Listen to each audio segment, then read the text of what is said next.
my dears, and welcome back to my corner of the internet. I'm Shannon. This back here, that's Bernard. He's my October co-host. We're in the home stretch here. We've had some ups and downs, but for the most part, I think Shannon and Bernard 2018 has been a success. So let's jump on into the book talk. Today we are talking about I Found You by Lisa Jewell. Lisa Jewell has quickly become one of the authors I love reading books of. She's kind of my go-to for if I want a nice, quick, suspenseful, well-written story. The first book I read by her was called The Girls in the Garden, and I've done a talk on that one, and I enjoyed it. It wasn't my favorite. It didn't send me out immediately searching for other books by her, but I enjoyed it.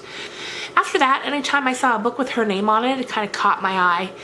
I read a second one, which I'm pretty sure was called Then She Was Gone, and then I picked up this one, I Found You, and it didn't disappoint. This one I think was my favorite out of all of the three. So I know I have a ton of you guys that watch that love these sort of suspenseful thrillers. I think you'd love this if you haven't read it already. So I Found You has sort of three different storylines that are happening. Two are happening in the present, one's happening in the past. And then by the end of the book, of course, all three of the storylines come together and it all makes sense.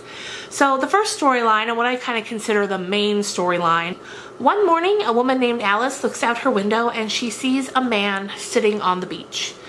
He's just sitting there. It's not beach weather, it's rainy. The beach is pretty much deserted except for this man.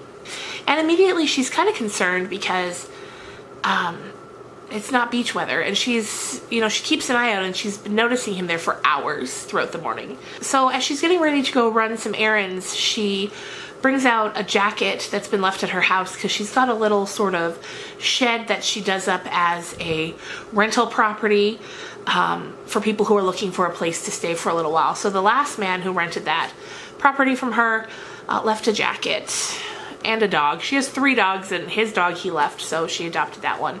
That's kind of a part of her personality. She's collecting strays. If someone doesn't have a home, she wants to help them and give them a home. So she's got these 3 dogs, and she's very caring, and you pick up on that right away. So she brings this jacket out to this man, and she tells him, you should probably go inside somewhere. It's pretty wet. Here's this jacket. Hopefully this helps. And, she kind of doesn't know what to say. Then he doesn't really say much in return. Then she kind of chases her dog off and goes on about her day, running her errands and whatnot. When she returns home that evening, he's still out there wearing the coat, but still he hasn't moved. So she goes back out and she's kind of like, what is going on? And he tells her he doesn't know. He doesn't know what's going on. He doesn't know what his name is. He doesn't know why he's here. He doesn't know where he's from. He's lost his memory. And as I said, she's very caring, very, she's got that soft spot for the strays. And so she invites him to spend the night in a little property in her backyard so that he has somewhere warm to go, and then he can either in the morning go to the hospital, go to the police, go somewhere and figure out what's going on. So that's the first storyline. The second storyline that also takes place in the present is this woman named Lily, and she is a newlywed. She's very young. She's like 23 or 24. She lives in an apartment in the city, and one evening her husband just doesn't come home from work. And this doesn't make a lot of sense to her because he had been texting her like, I'm getting on the train right now, I'll see you soon, but he never shows up. And she's not from, the book takes place in the UK, in England. She's not from there, she's from the Ukraine, so her husband had met her in her country. They fell in love and he brought her back to the UK with him. So he's missing, and she, of course, is very upset by that. She calls the police, but they won't let her put in a missing persons report until he's been gone for 24 hours, of course, as is the norm. She brings in his passport for them so they can help identify him. Shortly later, she gets a phone call from the police saying that whoever her husband is, it's not this man Carl that she has known him as, because when they ran his passport, they found out it was a fake, and that this Carl Monroe's, was what he had told her his name was, doesn't exist. So that, of course, really throws her into a bit of a tailspin, and she kind of starts thinking, like, they haven't been married very long, but she's never met any of his family. She's never met any of his friends. She knows he has one friend from work. She spoke to his mother briefly on the phone on their wedding day, and that's really all she knows about him. And the fact that she knows so little about him is really, really creeping her out, because, as it would. And then finally the 24 hours pass. She makes another call to the police department. They put in an official report, and then it's kind of the waiting game. So those are the two stories in the present tense. We've got the young wife whose husband has gone missing, and we've got Alice who just found a man on the beach who has no memory. Then we start getting flashbacks into the past, into the early to mid 90s. I think it's 1993. And we meet a family. Did you hear that? That's Trixie sneezing. Bless you, Trixie. Okay. So we go back in time to 1993. We meet a family.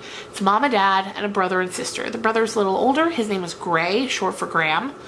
And the sister's name is Kirsty. Or Christy, but I think it's Kirsty. And they're in this small town, the same small town where in the present day Alice lives and where she found the man on the beach. And they're just there having a great family vacation. And they meet a man on the beach. He's slightly older than them. Gray is, I think he's 18. Kirsty is 15. And then this guy they meet on the beach, he's 19.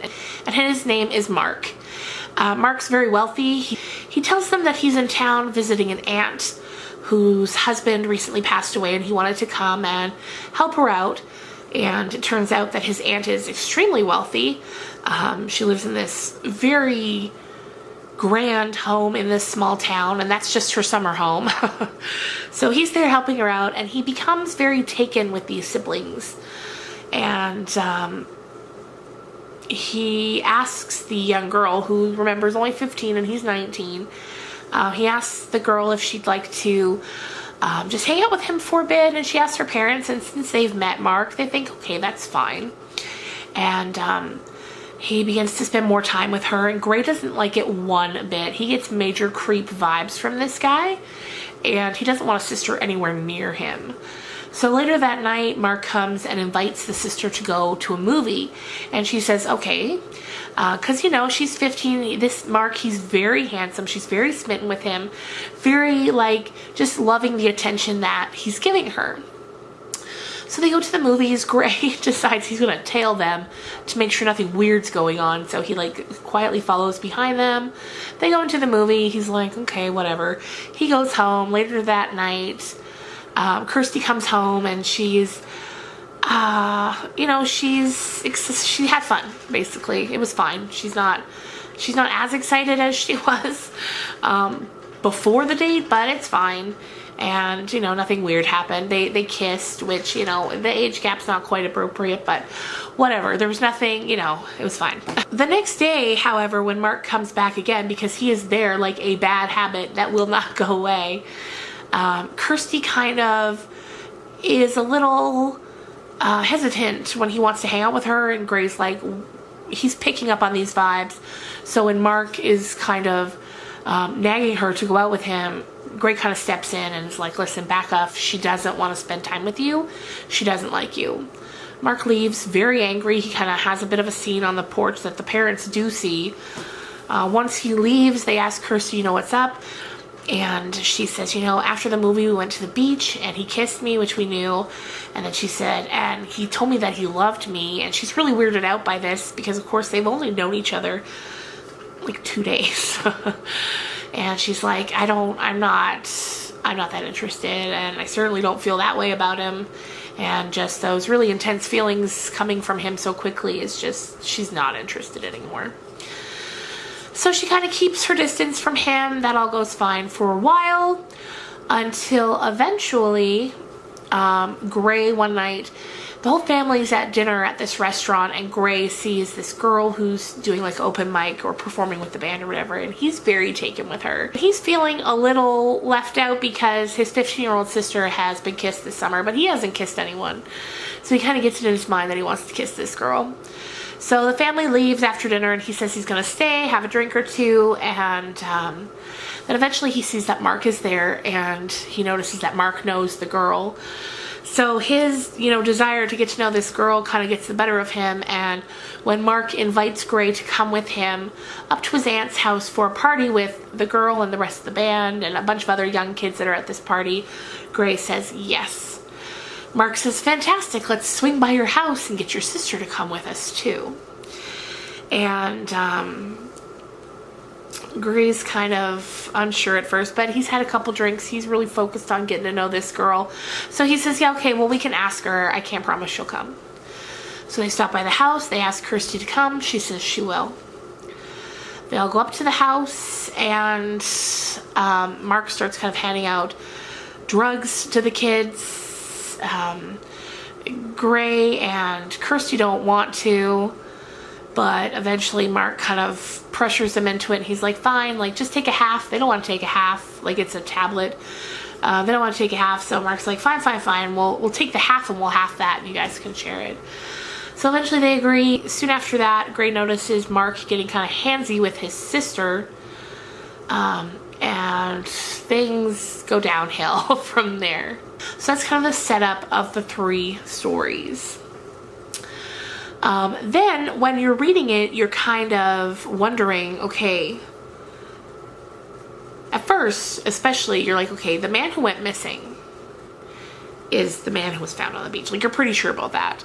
And as the story unfolds and you get to know all the characters and you get to know all the feelings, you can't put the book down. You're just flipping those pages, trying to figure out who is what happened, what's going on, and it's just a fantastic read. If you love a good mystery, if you love a good character-driven story, that's one thing I find about Lisa Jewell. She writes fantastic characters. She writes them multi-dimensional, and I love following their journeys. So yes, would definitely recommend. And I love, those stories where nothing is as it seems, and this is one of those. So if you don't want any spoilers and you think, like, this sounds great, I want to watch this, now's the time to click out of this video. The sun is coming out. Oh no. I was trying to get this video finished, sun. Oh my goodness. Let's see if I can sort of shift angles here. Okay, this angle's gonna have to do for now because that sun is bright. Anyway, so if you don't want any spoilers, now's the time to click off. And for those who do, I'll let you know who is who and what is what. Never mind, it went back behind the clouds. Okay, so let's get into the spoilers. So, as the story's all coming together, like I said, we're trying to figure out if those 2 men are the same man. And as Alice, and they call him Frank because they don't know his name. He doesn't know his name, so she starts calling him Frank just so they have something to call him. So as Alice and Frank, he spends the night there. He ends up staying a few days, and she really likes him, and she starts developing feelings for him, which is worrisome for her because she's got kind of a bad track record when it comes to men, when it comes to deciding that someone's a good person. So it's kind of worrying her. And as he's starting to slowly get bits and pieces of memory back, and he's starting to think that something bad happened at this place, and that's why when his memory went, he came here. And then on the other side, we've got Lily, who's frantically searching for her husband, and she manages to track down, so she gets in touch with his one friend that she knows of from work, and she's trying to find out how to get a hold of Carl's mother, because that's what he told her her name was. His name was. And so she finds a phone number, and she's calling. Eventually somebody answers when she calls from instead of calling from the home phone, which would come up as Carl's name, she calls from her cell phone. The woman picks up and she's like, nope, you must have me mistaken. I don't have a son. And it just kind of goes on from there, where Lily's like, what do you mean? I was talking to you. She explains the situation, and then the lady hangs up. So Lily decides she's going to have to go to this small town and go to the house because she's found an address, go there and figure out, like, maybe he's there hiding, maybe something's going wrong. If he's using a fake name, like, why is that? So she asks Russ, that's Carl's work friend, if he would drive her, and after some convincing, he does. Back on the Alice and Frank side, again, he's putting together little slivers of memory. He remembers that he used to come here sometime in the summers, and that's why he came here. And he kind of thinks, okay, he starts to think that he did something bad. He gets a quick flash of memory of a man holding a girl running into the ocean, and Alice is like, was it you? Were you running into the ocean? And he's like, no, but for whatever reason, I feel like whoever was running from me. He's like, maybe I'm a bad guy. Maybe I did something really terrible. I feel like that person drowned while trying to get away from me. And so she starts Googling, 1993 drownings in their town. And she finds one story that comes up, and it said that one night there was a situation on that beach around this time that he's thinking of, where a dad and a son were found on the beach. The dad had had a heart attack. The son was kind of holding the dad, and he reported that a friend of theirs had gone running into the water with his sister. So as we're putting that together, we're like, okay, that's Gray and Kirsty and Mark for sure. So we're like, okay, so the dad, who we got to know throughout the story, and it was kind of sad to learn he had a heart attack and died on the beach. So we're thinking, okay, that's the dad, Tony, and that's Gray. And then it was Mark and the sister that ran into the water. So that's not really triggering any more memories for Frank. And, but he does remember the name Kirsty. So we're still thinking, at this point, that Frank is Mark. But then as time goes by, it starts to feel like maybe Frank isn't Mark, because Frank gets a memory back where he's a teacher and he lives alone and he has a cat, and he's very sure about all those things. And that's not the life Mark was leading when he was Carl. So we finally get the answers of who is who and what happened. So here's what happened on the night in 1993. We learn that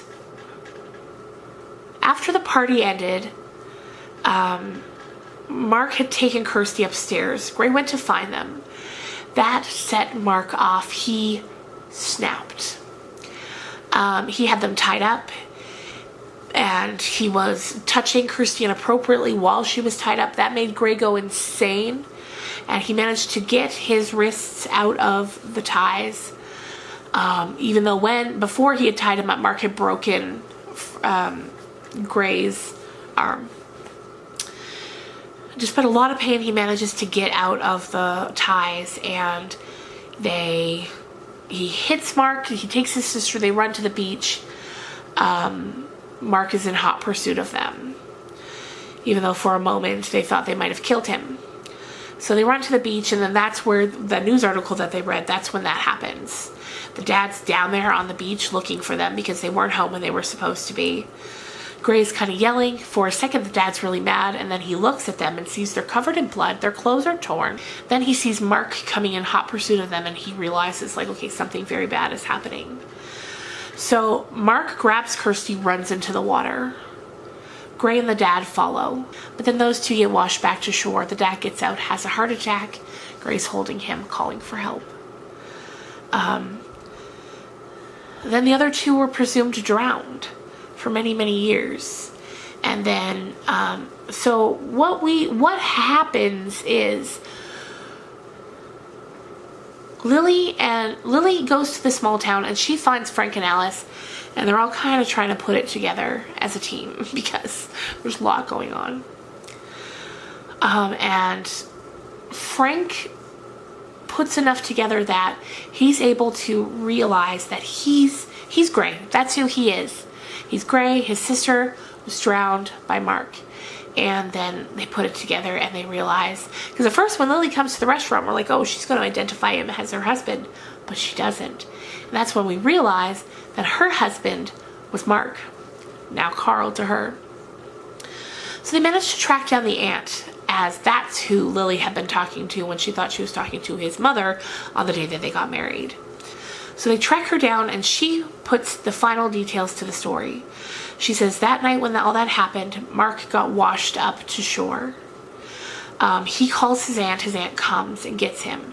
She says, where's Kirsty? And he tells her. But he has a knife still and he won't let her call the police. He makes her instead load Kirsty's body into the car. They start driving to her house. Kirsty dies before they can get her there. The aunt has a soft spot for Mark. She can remember him being a small boy, and, you know, he was adopted when he was 8 into their family, and he had been very abused and troubled and damaged. In the family, you know, they rallied together as much as they could to try to raise him, but the damage had been done for him. And as he grew up, she knew that there was something really dark in him, but she still loved him very much. So what she went on to do from there is she couldn't turn him in. There was just something in her that wouldn't let her do it. So she helps him. She hides him for 2 years.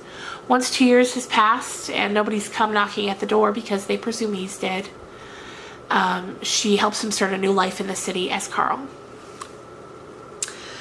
Well, we find out why Carl went missing is during traumatic events for Gray, he loses his memory. So after everything that happened on the beach, he lost his memories of that event for many years. Then one day he's in the city and he sees Mark and it triggers it and all the memories come back. And he begins stalking him and he takes him and he ties him up in an abandoned apartment building. And he wants answers and he threatens him and he wants to know why did you pick us? You know, we were a nice, normal, quiet family. Why did you torment us? He gets some answers from Mark, but nothing, you know, it doesn't really matter why. And he can remember lunging at Mark, but that's the final memory he has. And then he ended up on the beach. That's the last thing he can remember. And so this, you know, this traumatic event triggered another bout of memory loss.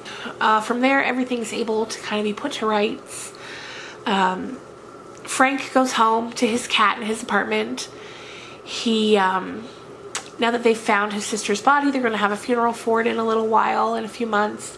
Frank needs some time. He wants to get some therapy to help with everything he's been through. He tells Alice that he will, you know, he'll get in touch, and he does, and kind of leaves off thinking that they're going to have something together, which is nice because, you know, Gray's life has been so hard that it's nice to think of him getting somewhat of a happy ending to it. Lily, who now finds out her husband was not who he said he was, that he was a dangerous man, she adjusts to life without him now because Mark was arrested for the murder of Kirsty, and so he's in prison now, and she adjusts to life on her own. She decides she doesn't want to go back to the Ukraine. She wants to keep trying to build her life here. And Russ and his wife, because Russ is the friend from work, so him and his wife hire her on as babysitter so she can kind of get her footing, get back on her feet. And yeah, the mystery of whatever happened to that girl on that night is finally able to be put to rest. And it's a nice ending for everybody. So there you go, you guys. That is I Found You by Lisa Jewell. I would highly recommend it if you're in the mood for a good, fast-paced, character-driven story that really keeps you turning those pages. I hope you all have a fantastic weekend, and I will see you on Monday. Bye, guys.